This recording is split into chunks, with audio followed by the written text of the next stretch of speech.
Everyone, welcome to Hope for Healing, event and conversations for bringing light and healing to people in the world. This is the recovery panel, the addiction and recovery panel, and we have a couple of really great panelists with us today. And I just want to say real quick about addiction recovery that this is about transforming the stigma around addiction and having authentic conversation to break down the walls between people, to create connection and bring healing to individuals, families, and communities. So before we get started, we're going to watch a short video, a little video I spliced together with me, and I took a really great video of Gaber Mate on YouTube that really talks about what healing looks like from addiction and recovery. So I'm going to share this video, and then we'll get an introduction from our panelists. Addiction is not a choice that anybody makes. It's not a moral failure. It's not an ethical lapse. It's not a weakness of character. It's not a failure of will. It's just how our society depicts addiction. Nor is it an inherited brain disease, which is how the medical tendency is to see it. What it actually is, it's a response to human suffering. Rather than being a disease as such or a human choice, it actually is, it's an attempt to escape suffering temporarily. And that what people need in response to addiction is not judgment and not simply symptom control. They need to be helped to heal from their trauma, because it is all about trauma. There is hope for recovery. It is possible to heal the wounds of the past and forge a new future. It is possible to forgive yourself and to rebuild broken relationships. You're not alone in this struggle. We all carry a hidden burden. Every person struggles with their own coping mechanisms and different forms of addiction. The media, the television, cultural depiction of addicts is usually as desperate people, but without showing why they're desperate. So all that shows is the desperation for the drugs. There's no indication of what's driving that desperation. And hence you see them behaving in all kinds of dysfunctional ways. Aggressive or manipulative or unpleasant. But again, there's no three-dimensional sense of the reality of these people as to what that's really all about for them. If you're asking, is it possible for people to heal from trauma sufficiently that they don't have to keep escaping into addictions to lessen the suffering of their trauma? Yes, that's entirely possible. But the question is, under what conditions is that possible? So a lot of people do heal from addictions, but the most inveterate, most entrenched addicts, they have the hardest time. And they're also the ones whom society gives the hardest time, so that it makes it even harder to help them. Never mind they don't get the help they need, they actually get actively punished. So there's a deep sense of shame. Then there's tremendous emotional pain that accrues from abuse and neglect. Tremendous emotional pain that is hardly possible for people to bear. Now they have to soothe their pain with substances or other compulsive behaviors. Then the trauma itself, given that the human brain develops an interaction with the environment, shapes the brain circuitry in such a way that the person will be more likely to find relief from the drugs. So then you take these traumatized people and you make their habit illegal. So now you take these abused, traumatized people, you place them outside the law, you put them in jails, and you hound them all their lives, treating them like criminals and bad people and failures and rejects and less than human. And then we wonder how come they don't get better.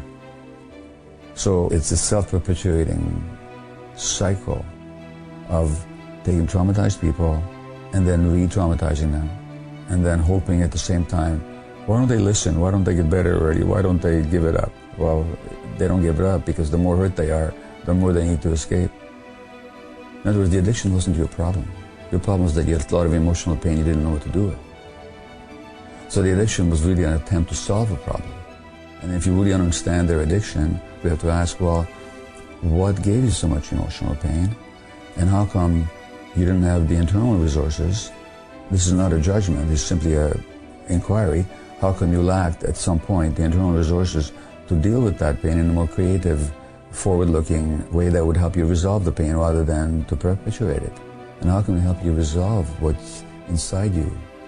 Not just how do we help you change your behavior, but how do we help you change?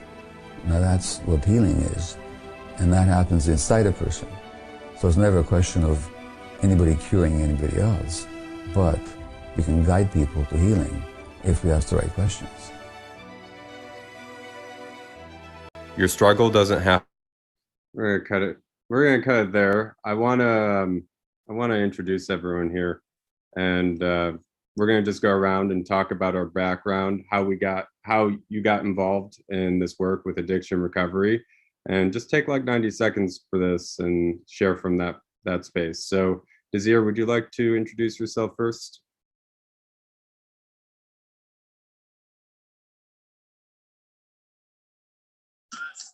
Hi, my name is Desir, and I am in recovery from alcoholism. It wasn't like this all along. I am a professional fighter, and as a professional kickboxer, I was #1 in the world from 1987 to 1994, and then in the 90s, like to be exact, 94, 95, we decided to go boxing and professional, boxing. And Mike Tyson was in the map, and Holyfield, I was his sparring partner. And, they're like, dude, you got to box, man. We're going to make some money or whatever. So I decided, okay, fuck it, let's do it. So I jumped in boxing, and on my third fight, I break my hand. And then I got prescription for Oxycontin.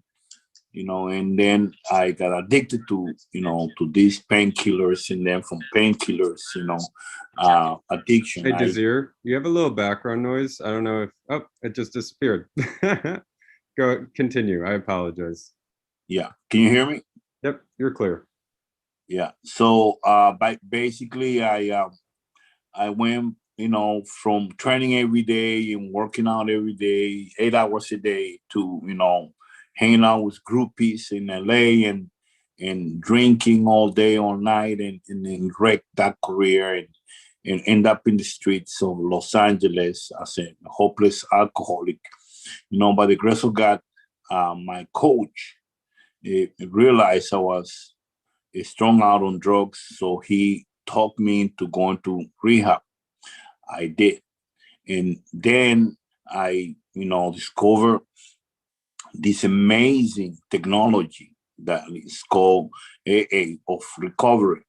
And I began to, to practice this thing, and work, this amazing technology that helped me not only understand what was wrong with me, because I could put my finger in. I didn't understand why I have to drink and use every day, but also it gave me the ability to go out and really, set aside whatever I believe, whatever I had or I didn't have, my worries, my resentments, and all the fears. And I began to come close to God.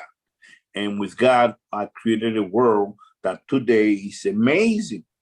Since June 24, 2005, I have not found it necessary to use drugs or drink alcohol.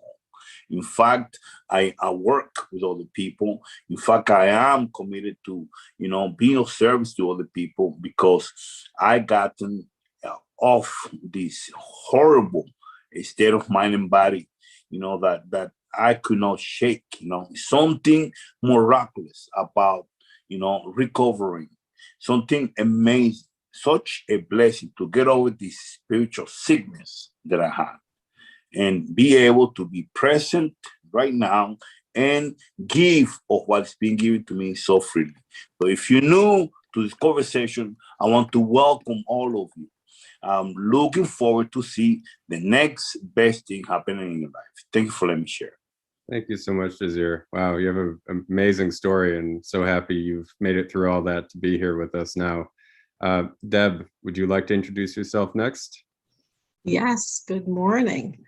I'm Deb Clark Bradshaw, and My background, even though I don't come from a background of recovery, I definitely come from a background of, first, I had health issues as a child. I had severe asthma, and there's something very stressful about being young and sort of being having your air depleted, and using the body's own intelligence to regulate through breath, just breath work, was something that I learned to do at a very young age. And then as I got older and my experience took me into, because my background is in dance, I'm a modern dance and ballet teacher. And so then movement started to be incorporated into my life.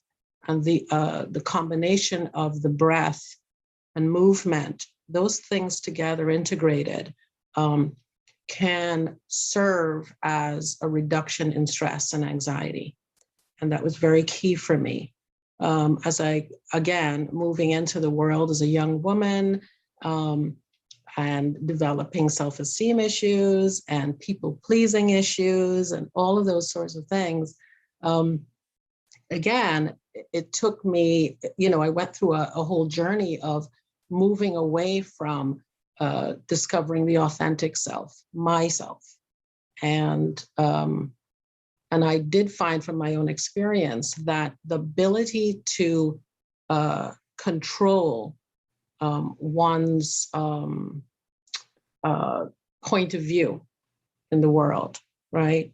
And to be able to come back to the authentic self can be done with breath work, can be done with movement. So when those two things work in tandem, it just clears this pathway to be able to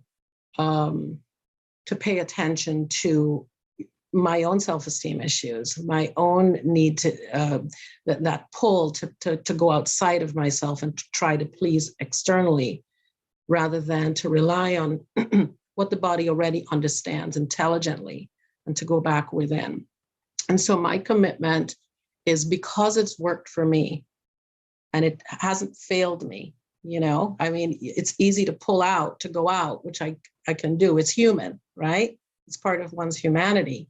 But to be able to come back to that knowing, that higher intelligence of breath work and movement, whether it's just a walk, dance, create, draw, paint, any of those things, helps to bring one back to the true self. And I want to share that.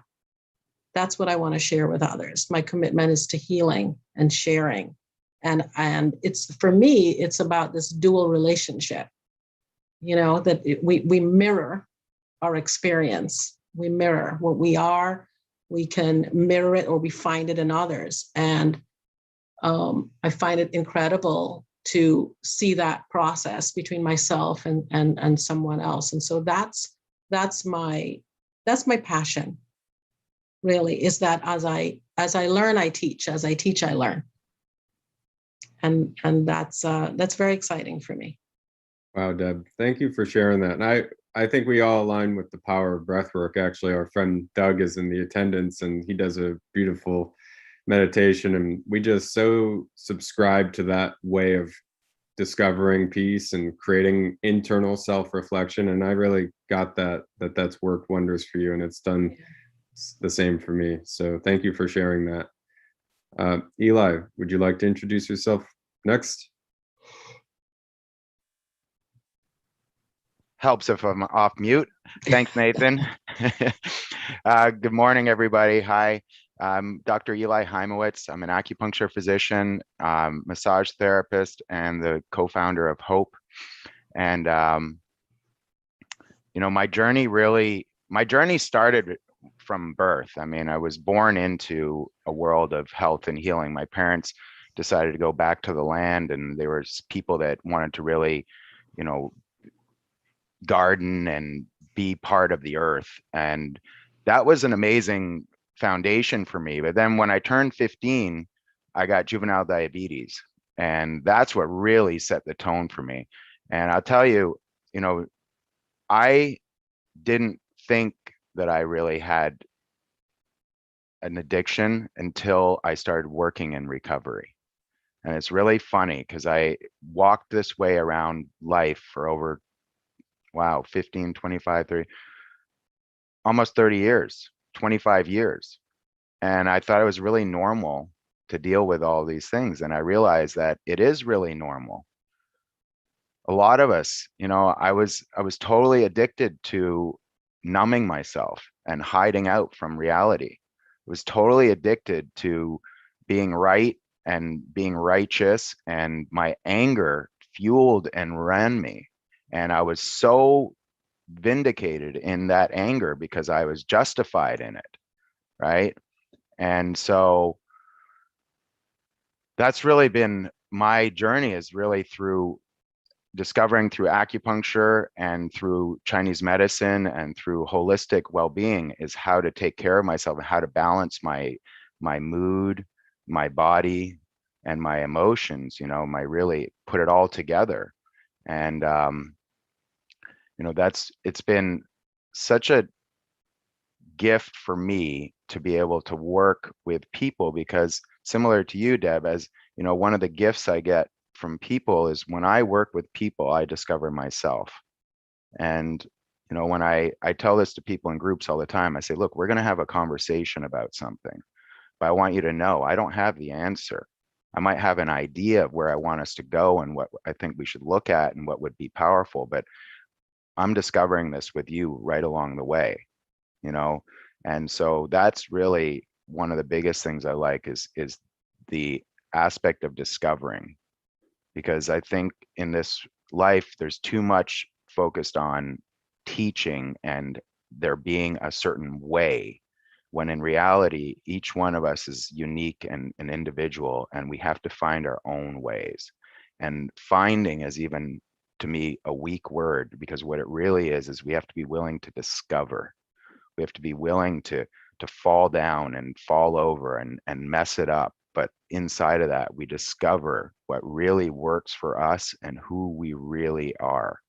And that's been my journey in discovering myself and getting to the root of that anger and discovering who I really am and what I can do in the world. And as I've allowed myself to step into that, the anger has gone away and the ability to make a difference for people has shown up. Wow. Thank you for sharing that, Eli. I really got this holistic perspective of, like, first of all, we're all dealing with addiction. And second of all, like, there's something there at the root of this frustration and anger. And actually, since you're already talking about that, we're going to go right into the main panel questions. And we're all going to answer. And I'd like to ask you, what are some of the problems that you see people who are facing addiction and recovery that they're facing, and what can they do about it? You want me to keep going with that one, Nathan? Yeah. Okay, thank you. I mean, what I see when I'm in running groups with people and talking to people, one of the biggest problems I see is, as you mentioned, the stigma, right? And the problem, though, is the stigma is it's not just from outside, right? It would be one thing if it was just the people not in recovery that were judging the people in recovery. But unfortunately, a lot of people in recovery are judging themselves. And there's this huge amount of judgment. And I have this question that I've created. I don't know that I created it. Maybe I heard it somewhere along the way, but I think it's one of the most potent questions that I can ask anybody. And in the line of the video you showed where, asking the questions gives people access, I ask people, why don't you deserve to be forgiven? And I'm asking everybody on this, anybody that's listening, anybody that will listen to this recording, why don't you deserve to be forgiven? What is it that punishing ourselves for our past is going to do? And I really see that as being one of the biggest challenges, is that whole world of forgiveness and acceptance, and being able to, if you can't forgive yourself and there's no space for the things that you perceive, the challenges, the mistakes that you perceive that you've made, well, then how is there space for love? Right? Yeah. And in my world, without self-love, love of others becomes a very far distant reality. I mean, it's almost becomes an impossibility. And some people will say, no, you can actually love others first. And I have heard things about that.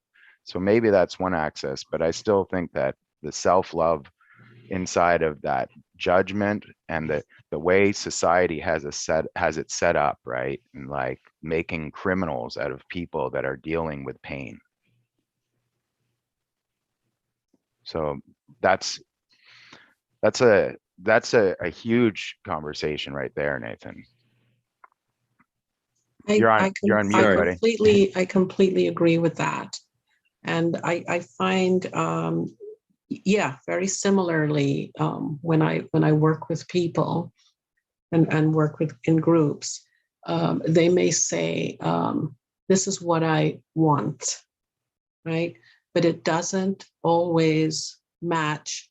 To say you want something and to know that you're worthy of receiving it are two completely different states of being.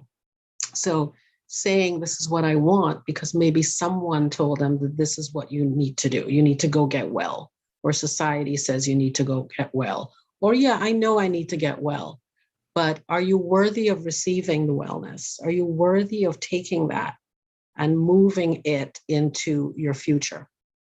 And I think that is what I've noticed to be the biggest struggle with when I work with people, is to be able to incorporate those two ideas. Yes, to want, but also to take it to the next level and know that you're deserving of it. So I do agree with that. Absolutely.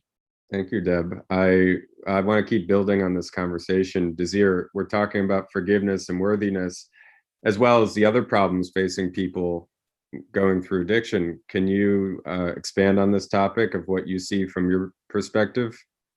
Well, of course. Well, fear that we're going to lose what we have and that we're not going to get what we want is a chief, basically, reason, the exact nature of why I lie, I cheat, and I steal. Yet there are people out there that that look at us like, you bum, you get out of here.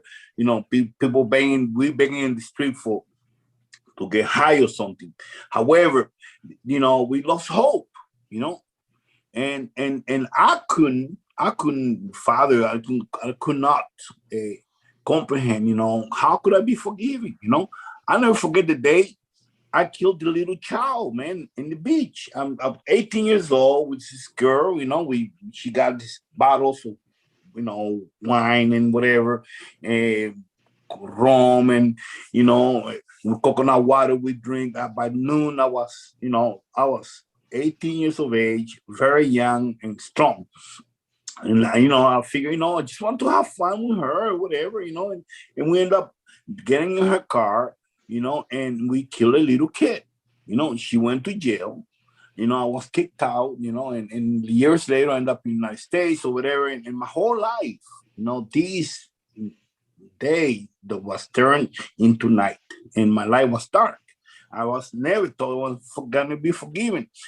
And so funny that my coach said to me, come work out and whatever, and this is like, the most amazing event got created in my life, because I went ahead, I worked out, and I went to eat next door to this restaurant. And this guy came and sat next to me. His name is Paul. And Paul went ahead and said to me, my wife just died or whatever. So, oh my God, I hugged him and I talked to him. I never knew this guy. One tooth left, really gray hair, but thick, So I talked to him about God and whatever. And then he said to me, if I didn't know God, I wouldn't believe you. And then he went to tell me how he was a pilot. And then he was chosen to go bomb Nagasaki and Hiroshima over there. He said, oh my God. And then he told me how he pulled a U-turn. He flew very close to the water, and that he began to talk to God because the plane was dying, no more gas. And He has got to forgive him and whatnot, and please receive my soul. And then as he finished, I'm paraphrasing here, as he finished talking to God, this light began to blink, saying there's a land. So he went, landed, and the American went and got him and walked away from that. So I thought to myself, oh my God, if God can forgive him, maybe God can forgive me too. And that was the beginning of my recovery from addiction, because I walked away from that, and my coach looked at me and said, Mira, I found this pipe. What is this? Oh my God, are you getting loaded? For the first time in my life, I told someone, yes, something honest. It's something about a minute complete defeat. I end up going to rehab, and from there, end up, finding God and getting sober. But it's something about this spiritual sickness, sex, security, and society, that once one of these instincts are out of joint, all the crap in our world can take place. No matter how good we are, no matter how good, if you're a human being, you suffer from this. The reason why we are in such a pain is because we are using our instincts rather than our spiritual might to live our life. It's something amazing when we give ourselves to the simple program and begin to practice these principles, spiritual in their nature, which as we practice as a way of life, they can spell any obsession and render us the soul for rest to be happily and youthfully whole. Desire, I love what you just said, man. I just, Nathan, is okay. I'd love to add a little, that you just created this whole world, right? And to me, it's like, I can so relate, because I had a spiritual sickness too, and it was cutting me off from God. And but what I hear you speaking, it was actually, my spiritual sickness was the anger. The anger was my sickness. I was like feeding this anger, and it was like a monster that I would feed and feed and feed, and it would destroy things in my life. But I wasn't responsible, right? It was never my fault. It was never my fault. It was everything else. It was, if they would just do it right, I wouldn't have to be angry, right? Right? It's crazy. It's crazy how everything that goes wrong is her fault. It never me, never mind me. Oh, I no. never knew anything. I was insane, okay? I was, poor me. I was walking around, poor me another drink. It's like, super crazy, man. I could never take responsibility. My word did not mean anything anywhere. I promised my mother, I promised God, I promised people. That's it. I'm not gonna drink for a week. And 2 minutes later, this urge kicks in, and there's nothing I can do. No wonder they say that we are powerless over this addiction, over this, stuff, because if something happened, to these instincts, our instincts that take over, and they rule our life and dominate us and insist over and over again. I thought I was possessed by a demon. I had no idea what was wrong with me until finally I realized, wait a minute, I got this problem. I'm addicted, man. And I could not, for my life, I could not admit that to myself. And when I finally accepted that and admitted that to myself, then, only then, I asked for help to God. And God have been helping me all along. Thank you, Desir. Deb, I want to hear from you, because we're talking about the spiritual sickness, and you brought up breathwork before. Could you shine some light about what people can do as small steps today to really improve the condition? I agree with everything I'm hearing so far. And certainly from my point of view, Eli talked about anger sort of being his external guide. Yeah. And for me, it was all about people pleasing, all about, and so, or just sort of being committed to things going a certain way. And when they didn't, I was just, out of control. And again, that is everything to do with spirituality and not going within into the internal world and the truth of that and the spiritual awakening of that, which is really an intelligence that is already given to us, but we tend to go outside of ourselves to find it. And it really belongs, there's this internal process that we need to keep building and connecting to the higher, right? It's vertical. It's from here up. And so I find that, again, if I understand that, I cannot, and I don't even want to use the word teach, but I cannot share what I don't understand myself, what I don't know to be true myself. So I have to continue to work on that to be able to, even when I'm able to share that it's coming authentically, and to be able to say, look, this is not about me telling you what you need to do. Because as Eli said earlier, I may not even necessarily know. I'm growing, changing, developing, learning each and every day, right? And so I can only share from that place, the growth from that place. And if I understand that, I can then say that externally to the group or whoever is interested. And so we can just then start that that process of each seeking our spiritual and full enlightenment. Really, it really has to start with being honest, right? And knowing that we are just shattered, broken, and to be able to heal that, it has to start internally and connect with our higher authentic source. So yeah, that's where I'm coming from. As you're sharing that, Deb, it's like, I just remember when there is a connection to source, right? Except when we put something in between that connection. Yes. Right. And that's where I saw is like, I literally severed that connection. And whether it was conscious or unconscious at the time, the connection was completely gone. And then the isolation, that closed down feeling starts to show up. And then that when you're sitting with yourself with all of that, and there's no outward expression for any of that, right? It's like, yeah, there was for me, there was no spiritual world going on at all. It was really, and Zir, like what you said, that I don't know how you said it exactly, but the darkness set in, right? Like it was like, yep. It's like my day turned into a night.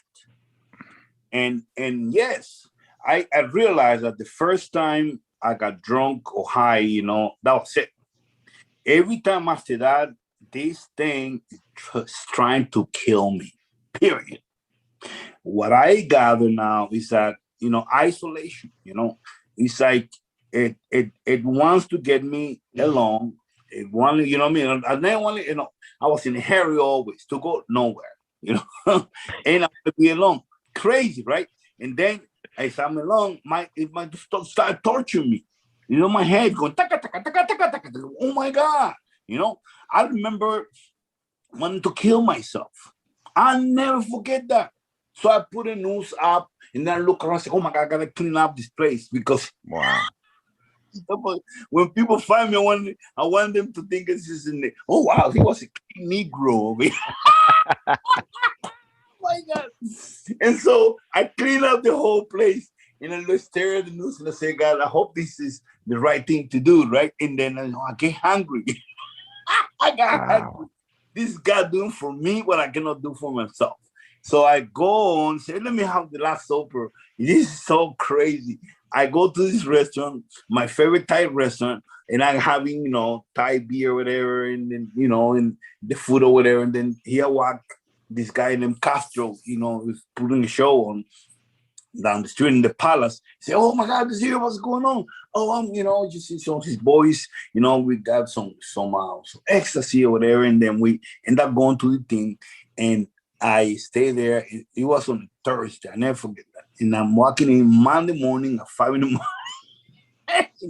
And I open the door and I look, oh my God, I forgot to come kill myself. Oh my My gosh. gosh. Wow, This is Desir. insane, man. This thing want to keep us by ourselves, to torture our life, to torture our head, to torture us. We got to get over this crap. We got to be with people. This is why it's so important to create a society, a network, if you will, of people that have this stuff, that we can keep talking with them, and we keep sharing with them, so that we can indeed manifest some light in our lives and in their lives, and manifest our greatness. What's possible? Because we lost the how do you call that, the step. We lost the ability. We crossed the invisible line, and now there is no way out of this mess. It's very scary, man. It's very scary. Wow. If that wasn't a spiritual blessing, Desir, I don't know what would be. I mean, literally, God just put somebody, I mean, that's amazing. That story is incredible. I mean, that's a divine intervention, if you ask me. Mm. Wow. That's Desir, you started to touch on it, but I wanted to revert to another thing before we switch to this solution and like how people can actually heal and recover. But Eli, you were bringing up anger, and I wanted to talk about shame, because in my experience, and I don't have a lot of experience, but my experience underneath anger is shame, and I wanted to see whoever wants to talk about it, if it's whichever one of you well, three. that was, yeah, Nathan. I mean, look, we talk about in therapy, and I know Desir and Deb are very aware of this, anger as being a secondary emotion, right? So anger is actually, and is very correct in what you said, anger is always covering up something else. And absolutely, for me, it was covering up the shame of not being, whatever I thought I should be, and hiding what it was that I thought should be different. And, the crazy enough, getting diabetes, which wasn't even something that, I mean, I had no choice, right? It's not like I did anything. And I was still, the shame was unbearable. It was unbearable. I experienced that as such a failure of and weakness of myself, that I was ashamed that to let anybody know. I thought I was just a loser because of it.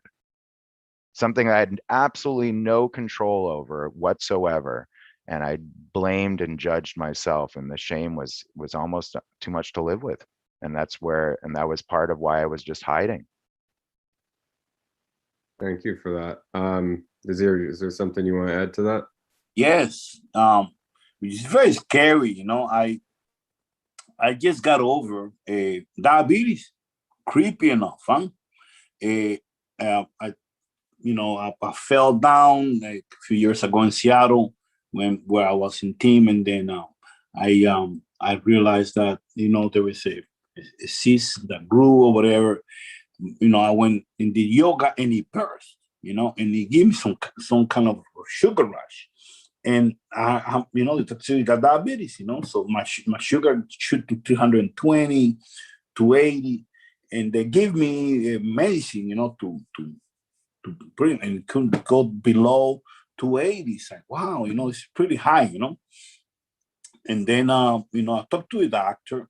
I prayed my ass off, and then this doctor, I went to natural doctor, and then she said to me, look, number one, you got to change your eating from carbs and sugar to oil, protein, and vegetables. And you have to work out, So I developed this legs, like circulation for your legs, because something about my legs, they shrink. So I began to work on my legs and eating protein, vegetables, and oil. And the first day that I tried this, my sugar went all the way to 110. Bam. Which is a good place. All I want in everything, including the addiction, is find that place in the middle where I'm satisfied and content. That's it. And I mean, I gotta work out. I gotta be mindful about what I'm eating. And that is something, again, that have to be addressed, that I cannot put the responsibility on other people, or even feel bad about myself. I'm ashamed of, I'm eating like crap, or, well, I cannot do anything, because that's easy. That's an easy thing to do. However, what a miracle that I now, got over this sugar thing. It's not over, because I gotta, I gotta eat every day, and I gotta work out every day. I gotta be mindful of who I am and how I am in the world, so that I can manifest the best of me in the world. Thank you, Desir. By the way, I'm very grateful and thankful for you guys in creating this conversation, because it's long overdue. I can't wait to see, the next best thing happening. Thank you, Desir. That actually is a good segue, because I wanted to ask you guys about community and connection, because that's what we're doing with the Hope platform. And I understand that community and connection is really important in the process of recovery. So I want to get each of your take as how you've seen that impact the recovery process. Deb, would you like to start first? So are you actually asking about community and connectivity? Yep, and how it can impact recovery. Yep. I find it to be so critical. When you work with people and you watch their growth, where they come in and they're sitting maybe at the rear of the back of the room, right? And they've sort of, you're not hearing the internal dialogue, but when they actually do start to feel a little bit more comfortable, they're able to say, I came in with no intention of talking, verbalizing, making connections with anyone. I've never made connections before. What will be different now? And just even in that, just being able to verbalize it, it just sort of indicates to me that they are at least willing to try, because they're actually now being honest about the fact that I maybe those thoughts were a little distorted, and maybe I can start to connect. And they'll start to say that. This is where I'm making friends. This is the first time I've made friends. This is the first time I've connected with anyone. And so it takes them away from, those underlying anger, those underneath the surface of the water, right? Where the anger is at the top, and you have all that frustration and doubt, self-doubt, and jealousies and all of those things. And when they start to verbalize and start to understand, and other people start saying, yeah, me too, I've been there. So then you start to see that connectedness within the community, and that can start the rebuilding of one's life. I know it certainly worked for me. When we keep things inside, we have an internal dialogue that is not reliable. It's not reliable. No one's able to hear what's coming out, to be able to say either, yes, I can relate, or yeah, that was my issue at one point, but this is what I did to sort of redirect. So it's so important. I almost call it a download, where you're starting to bring it from here out the mouth, or journal, and start to see the distortion and the irregularity in one's thoughts and behaviors, because they're all interconnected. So I think it's critical to start working with people. Need people. Healthy people need healthy people. Let me clear that up, right? And so when you actually start to see that rebuilding through community and connection and passion, and then discovering one's passion, it's a wonderful journey that starts to unfold. Wow, Deb, people need people. That's just something to be with right there. Yeah, healthy people. Healthy people. It is. We need each other, man. We do. There's nothing in the world that we can do without. We all we got, And in 1930s, this amazing fellowship have born, and before, prior to that, people were dying. Yeah. You have this disease, you're dead. That's it, And I am a member of this anonymous fellowship, and it's the fastest growing fellowship in the world. No one knows, You know how many of us, millions of us over, you know, the world. And there's a lot of fake people that are trying to imitate it. There's something about the ability to listen to each other and to be present and to rely on whatever we say 100%, because we have gone through this and recovered from this, and that we are responsible for all the people that come, you know, that is to come. You know, it's something so solemn and amazing. You know, it's such a privilege to be, you know, part of this.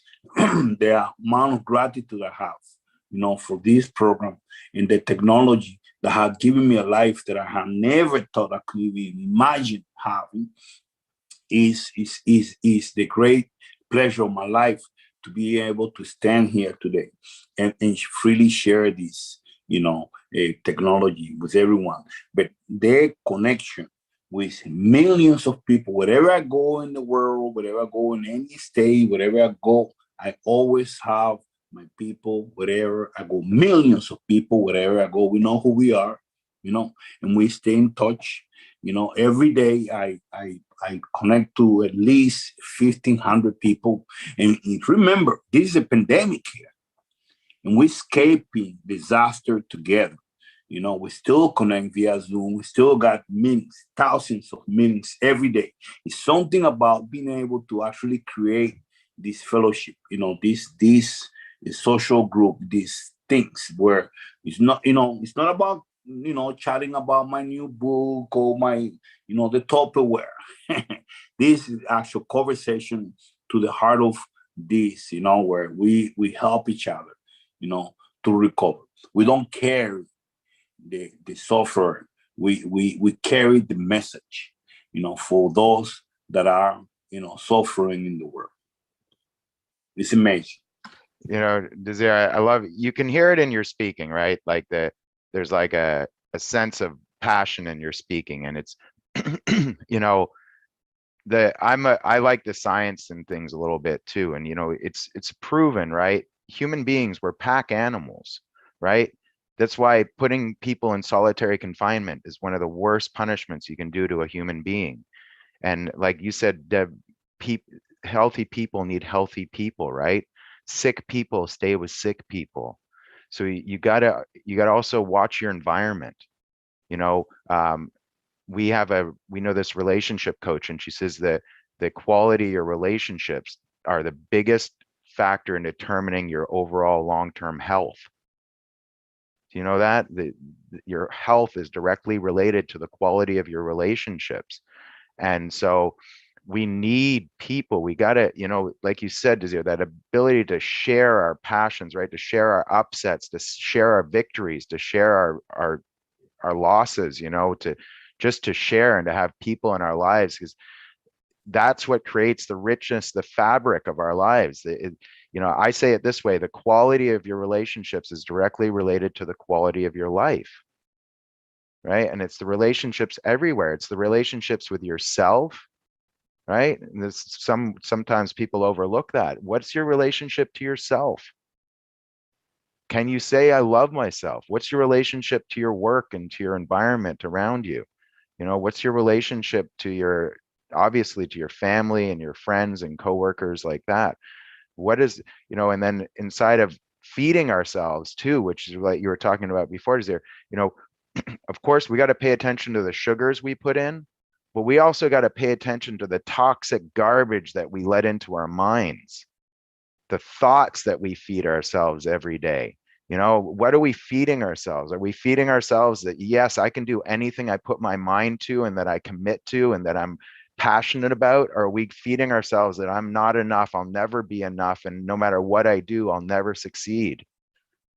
You know, so it, to me, it's a lot of it is the practices, you know, what we do day in and day out, right? And like, I know a lot of people that have really powerful practices that they won't miss no matter what, because that's the foundation. That's what gives them their power. That's what gives them their, who they get to be out in the world, right? And so to me, that was one of the biggest things was, and I know, Nathan, maybe I'm starting to answer your other question, but, even before I really could see the light, the practices was something that started to open up the opportunity.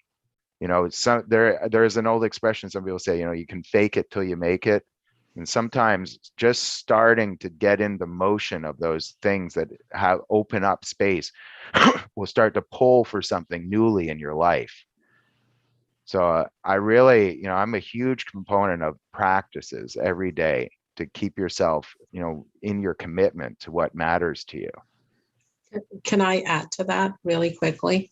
Please. I agree with all of those things. All of those dysregulated, mucky thoughts and feelings, right, are really protective factors. We hold on to those things because we think it's going to keep us safe, right? But how do we know that it's not keeping us safe? Because the level of stress goes up, the anxiety goes up, the sadness, the just that deep hole in the soul gets bigger and bigger and bigger. And so just like you can practice this rhythm over and over again, and you see the results of that, which are not pleasant, and it keeps us sick, both mentally and eventually physically, right? And breath too, like short breath up in the upper chamber, and it's just kind of up here and it's not deep.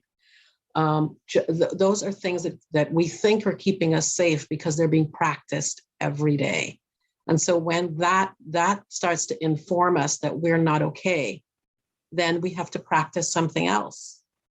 We have to practice something else. It's not enough to just give it up. We have to actually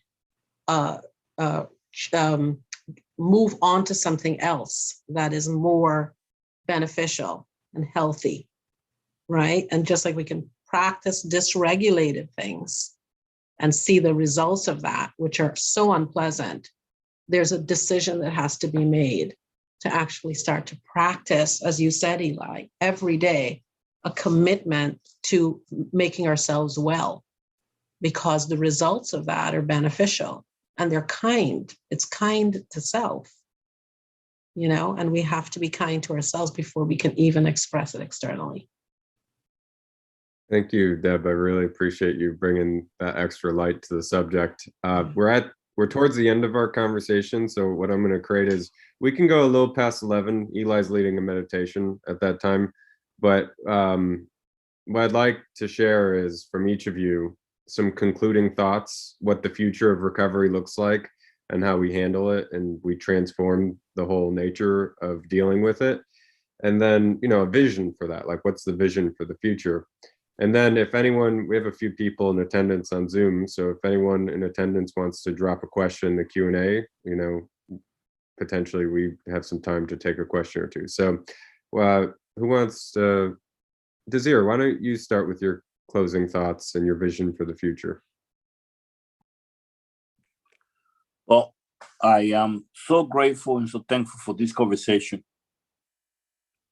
such that I now see the beginning of a new paradigm, that we can always stand on and begin to create newly.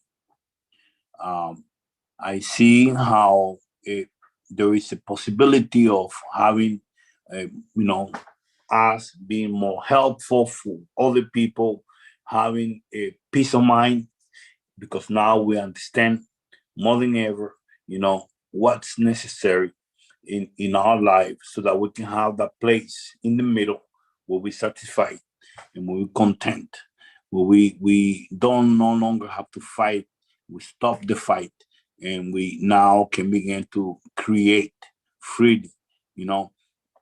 There's something to go from dependency to freedom, to act and to be present in life, unlike anything, especially when we can have a group of people that we can have this conversation and really begin to create a vortex of goodness, like where we with acts, with actual positive actions, begin to build a new you that has nothing to do with the past, but everything to do with the next best thing happening in your life. If you're new, I want to welcome you to this fellowship, this amazing fellowship that frees us from the past and maintain us in the present, creating future, creating a future that is indeed infallible. Thank you for letting me share. Thank you, Desir. Eli, would you like to share your closing thoughts? Thanks, Nathan. You know, what I see in the future is people being together.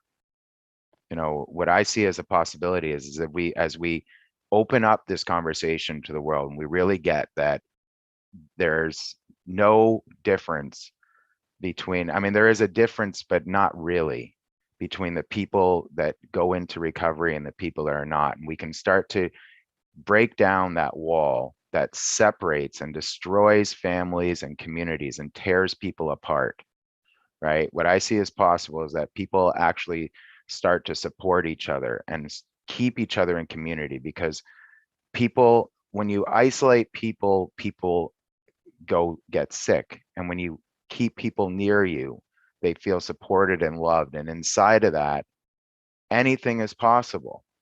And so I'm inviting, you know, people that don't understand addiction to be part of these conversations and to bring your questions, bring your concerns, bring everything, and really start to be in this world. And as you start to understand this, people suffering from addiction can start to understand there can be a real healing between this whole world. And inside of that, we get to restore families.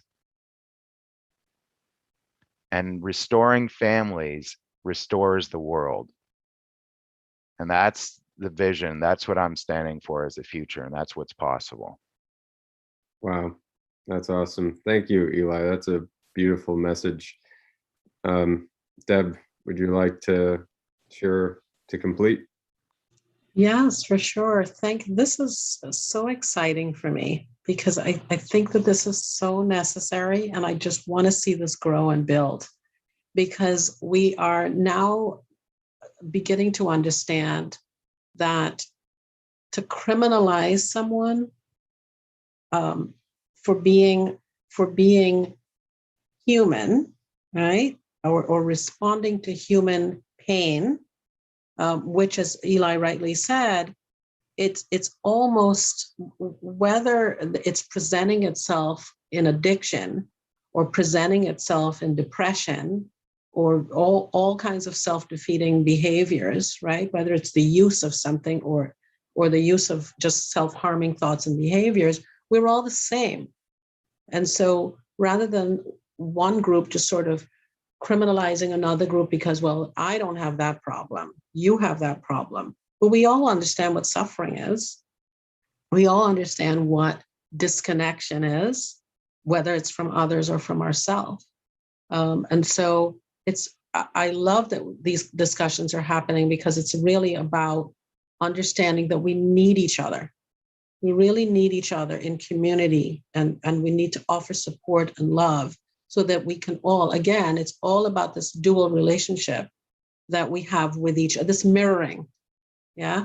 And so if we understand that, it just makes for a kinder, more inclusive relationship, so that we can actually start to integrate back to our true self. Thank you, Deb. Yeah, that's what we're creating space for. And I really appreciate everyone coming on this panel.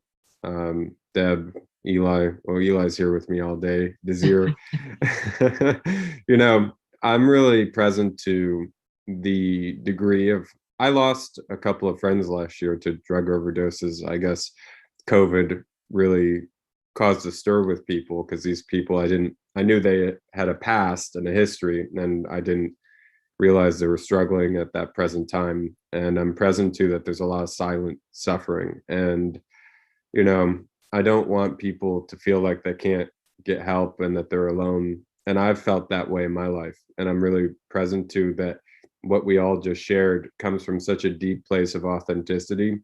that really that's the only way, is when we reveal ourselves.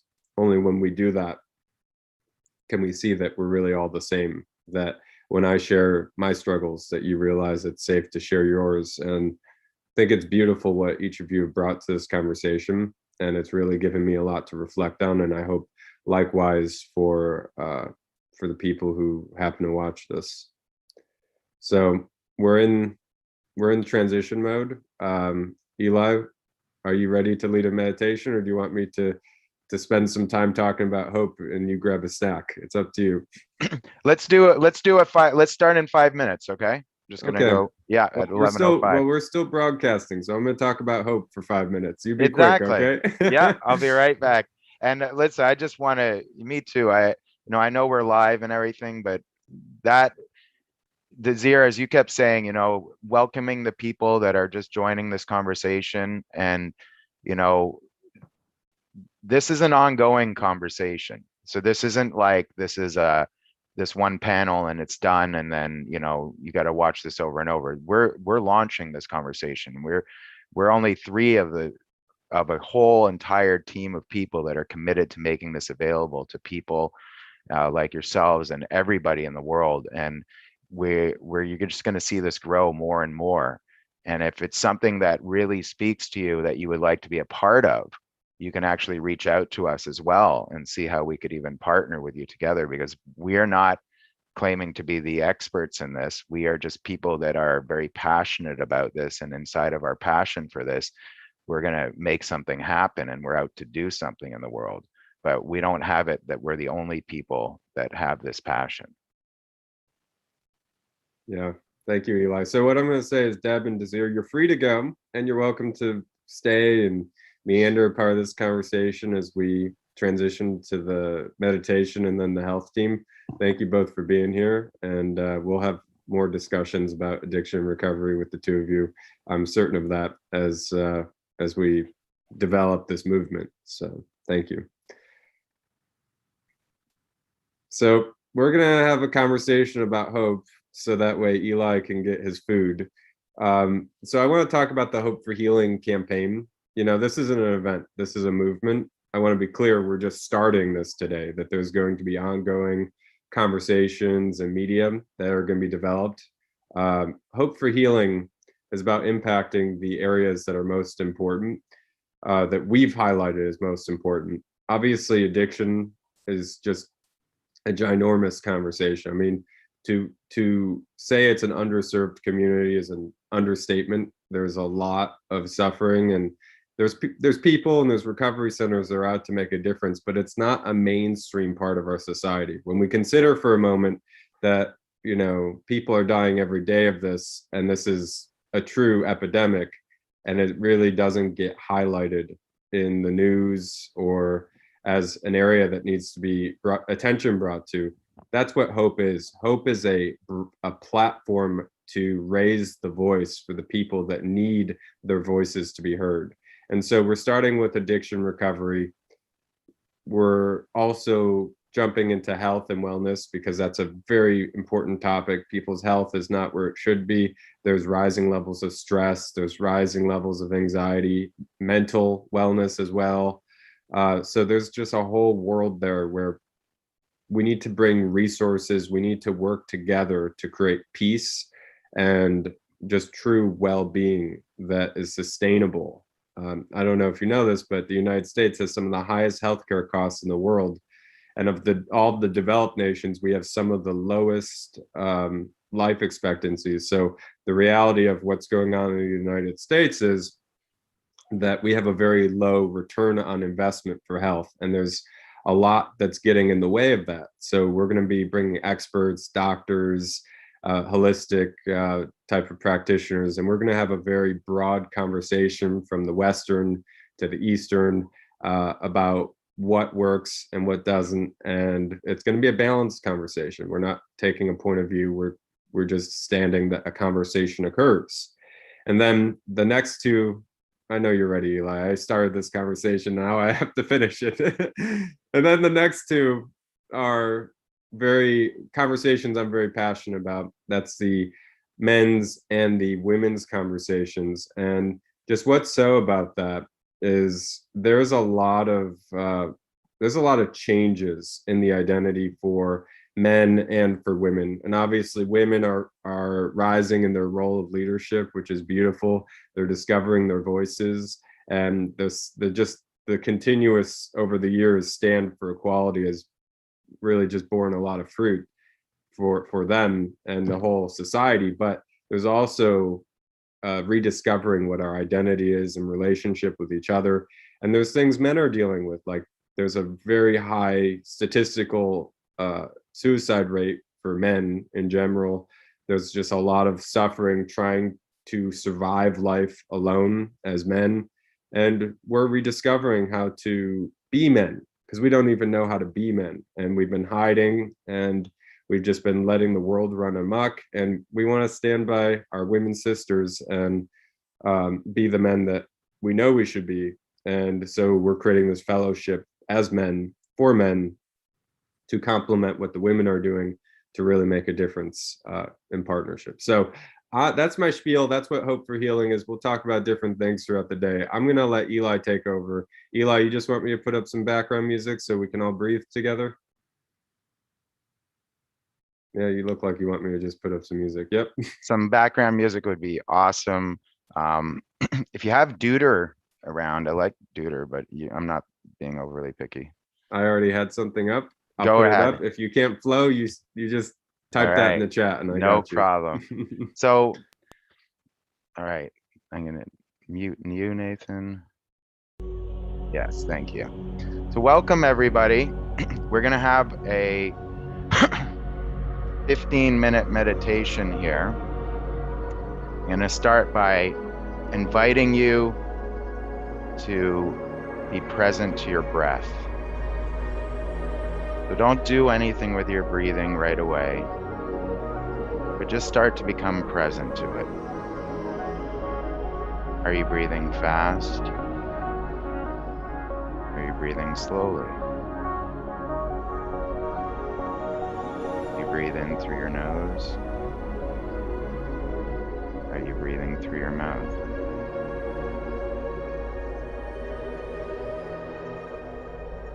Are you taking deep breaths? Or are you taking shallow breaths? Just become present.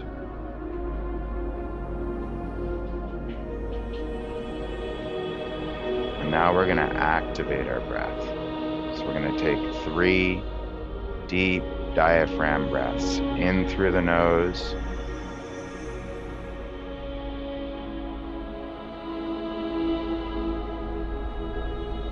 Slowly out through the mouth.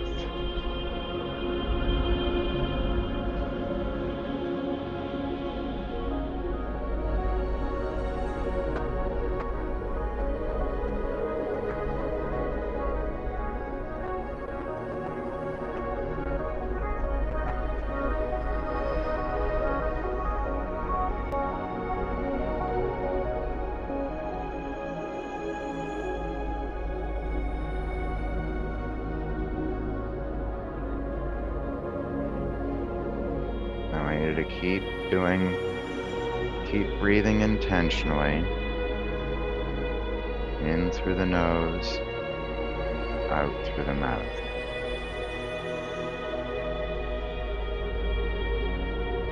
And you're going to start to observe your thoughts.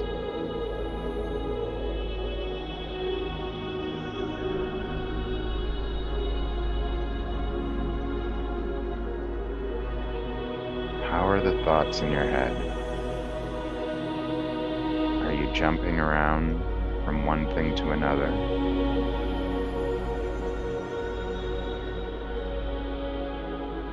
Are you fixated or stuck on something?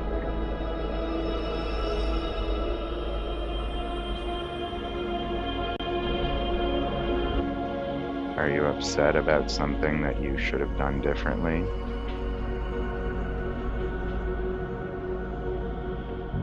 Are you worrying about something that might be coming up?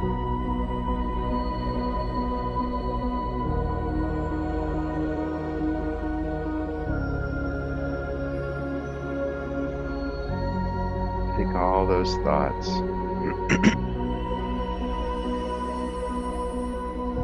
We're just going to gather them up.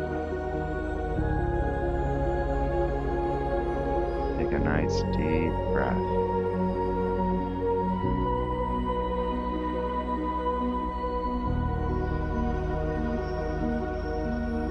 And we're going to exhale and set them aside.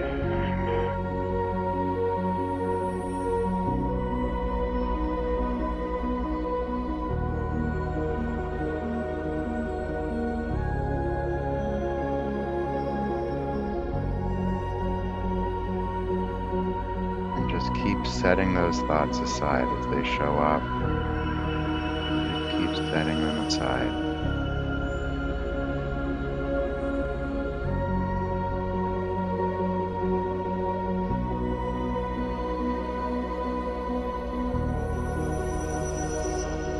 And then we're going to go down and connect with our feet.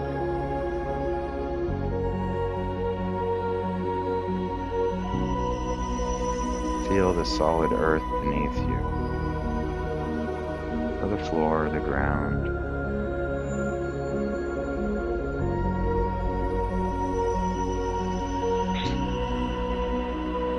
Feel how the earth creates a foundation beneath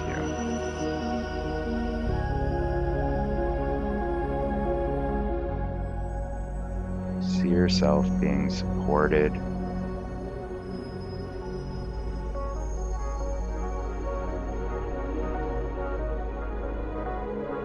Breathe that in. Breathe that energy of support right in.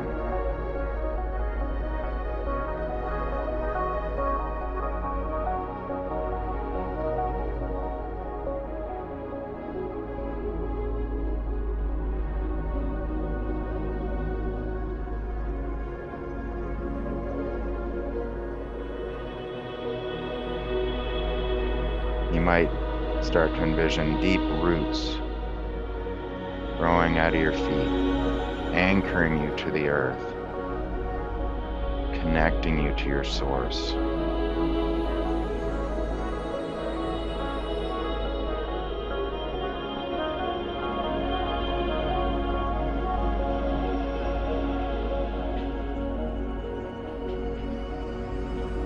I invite you to see yourself safe and secure, rooted to the earth.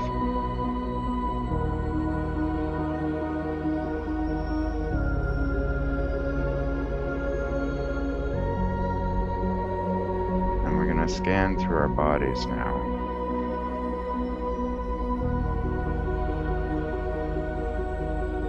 We need to check in with your calves.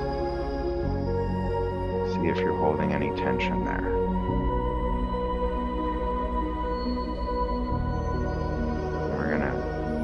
Flex our calves, just the calves, really tight. Hold them,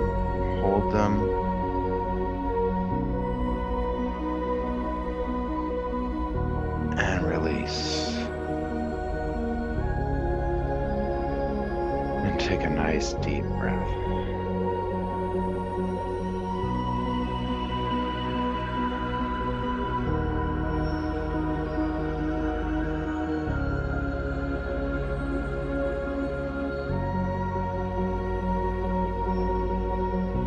Mind's eye into your thighs.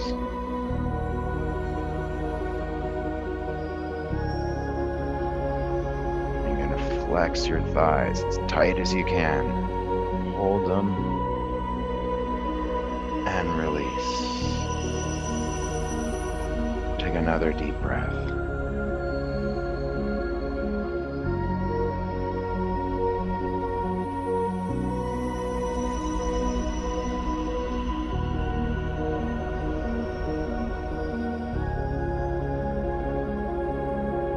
Now you're going to check in with your butt and your hips.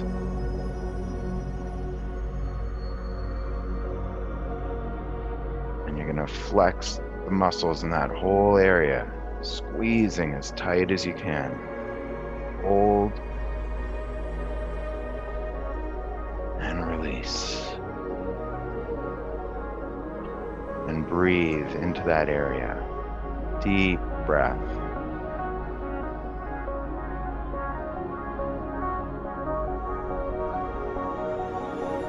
And exhale.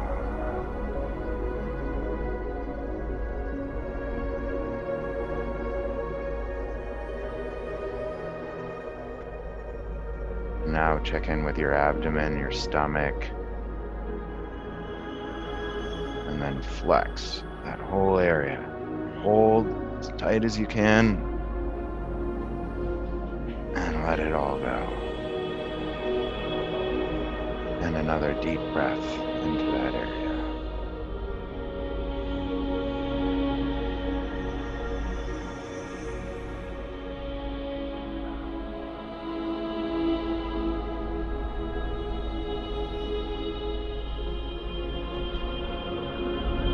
Bring your attention to your chest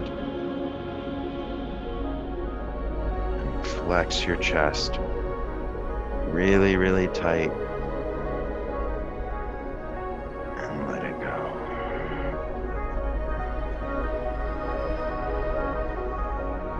Breathe into your chest. Deep breath, expanding your lungs. Deep, deep breath, as deep as you can.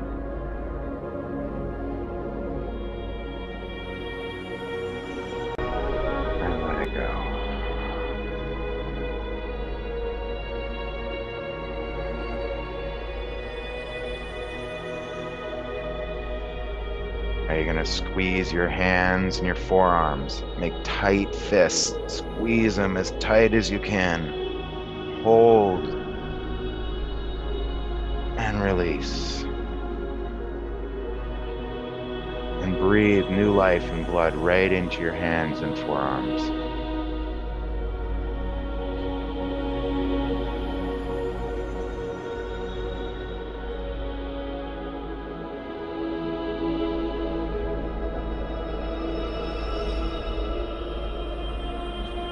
And now we're going to put our attention into our biceps and shoulders, our upper arms and shoulders. I'm going to flex those areas really, really tight. Hold and release. And breathe into your arms and shoulders.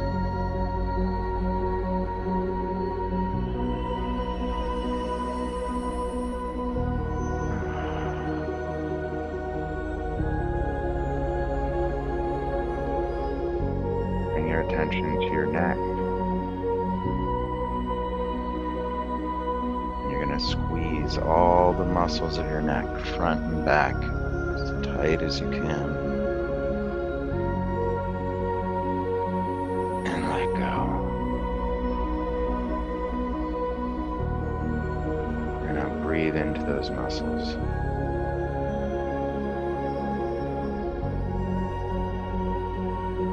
Visualize them expanding and opening up as you inhale. And visualize breathing out all the tension and stress as you exhale.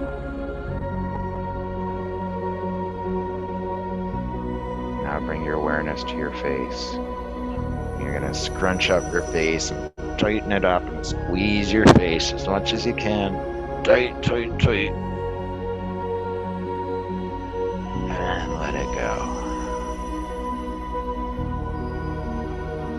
Breathe in into your face.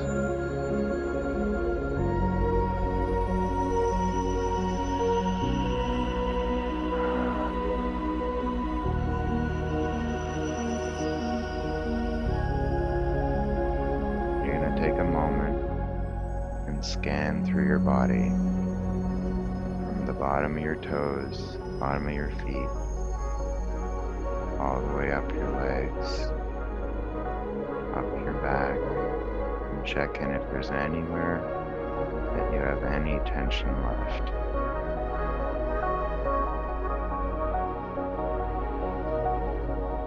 If you find an area, squeeze and tighten that area. Hold it.